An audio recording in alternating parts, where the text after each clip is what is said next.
Olá, meus queridos irmãos e amigos, professores e alunos da Escola Bíblica Dominical, a paz de nosso Senhor e Salvador Jesus Cristo. Este é o nosso desafio da lição de número 4, a relevância de pertencer e ser membro de uma igreja local. E é baseado aqui, na nossa revista Betel Dominical, que estamos estudando nesse trimestre, tem por tema central a relevância da igreja, sua essência e missão.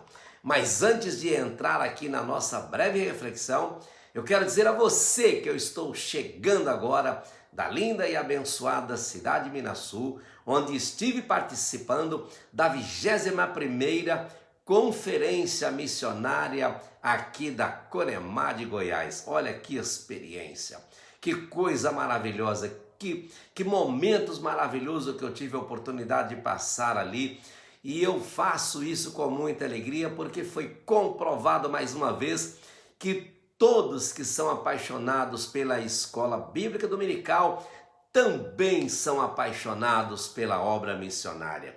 Sempre que você vê alguém que é da EBD, pode ter certeza que ele também está ligadinho à obra missionária, fazendo missão de um jeito ou de outro, apoiando, contribuindo, orando e ajudando a sustentar os nossos missionários. Que coisa linda, que coisa extraordinária, a cada abraço, a cada mensagem que nós trocamos ali, que coisa linda, muito feliz, muito feliz. Obrigado, pastor Antonildo, aí, o presidente da Assembleia de Deus em Minasul, e toda a sua equipe pela recepção dada a todos nós, da maioria dos campos aqui de Goiás e também de outros campos, a exemplo do Piauí, da Bahia e de outros estados que estiveram presentes ali com grandes representações. Que coisa linda, meu abraço a todos vocês. Juntos vamos continuar fazendo EBD e missão, porque as duas são irmãs e andam de mãos juntas até que Cristo volte. Vamos agora à nossa breve reflexão. Meus irmãos, na reflexão que eu fiz sobre a lição anterior, eu dediquei um tempo explicando à luz da Bíblia o que é igreja. E a lição de hoje também fala sobre isso. Esse é um tema que a gente precisa entender muito bem, saber diferenciar igreja de igreja. E a primeira, a gente pode dizer que se escreve com I maiúsculo, porque ela é única. Ao longo do Novo Testamento, o apóstolo Paulo utiliza algumas imagens diferentes para falar sobre a igreja, especialmente corpo de Cristo. E lá em Efésios 4:11, lemos que há um só corpo. Essa primeira igreja, portanto, é uma só e é formada por todos os cristãos de toda a parte do mundo. A segunda igreja é a local, ou seja, a congregação, o grupo de pessoas que se reúne e congrega em um determinado local, como o templo. E existem várias igrejas locais em todo o mundo, graças a Deus por isso.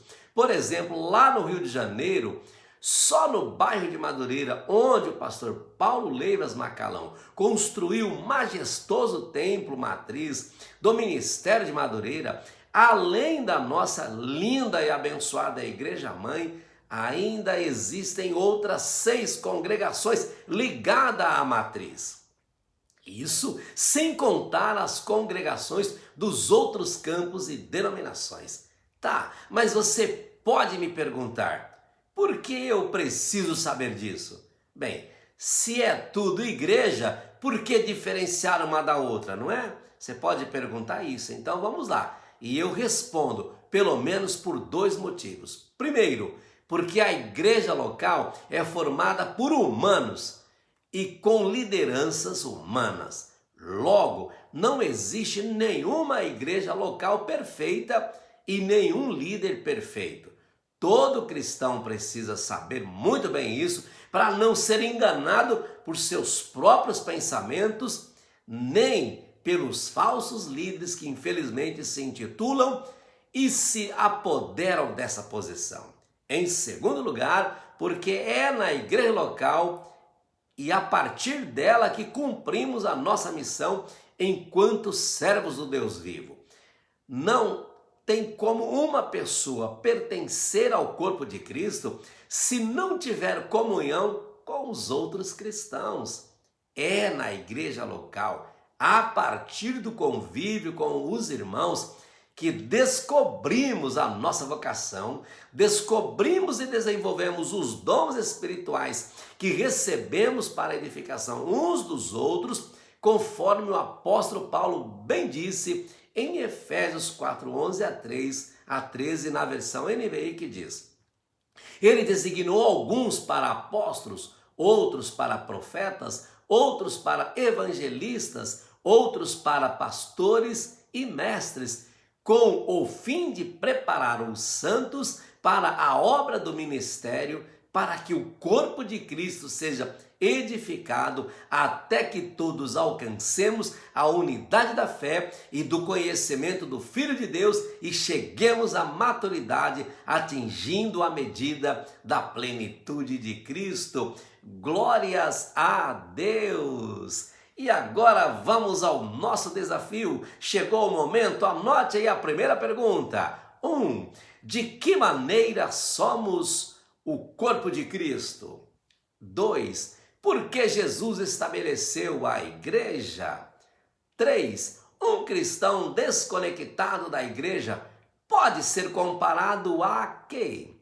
4. Além de crer, o que a vida cristã envolve?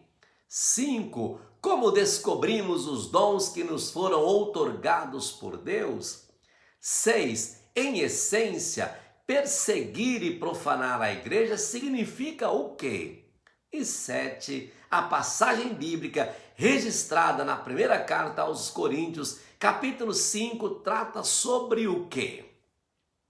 Bem, meus irmãos, e agora, como essa lição é a última do mês de julho, você já sabe, chegou a hora de recapitular, hora de rever os assuntos que estudamos, respondendo mais 3 perguntas. Vamos lá? Anote aí a primeira pergunta extra. O que a palavra de Deus representa para a igreja, conforme vimos na lição 1?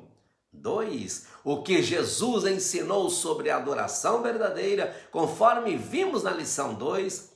E 3. De que forma a tarefa de edificação da igreja é realizada, conforme vimos na lição 3. Bem, meus queridos irmãos e amigos, e assim chegamos ao final de mais um desafio da lição.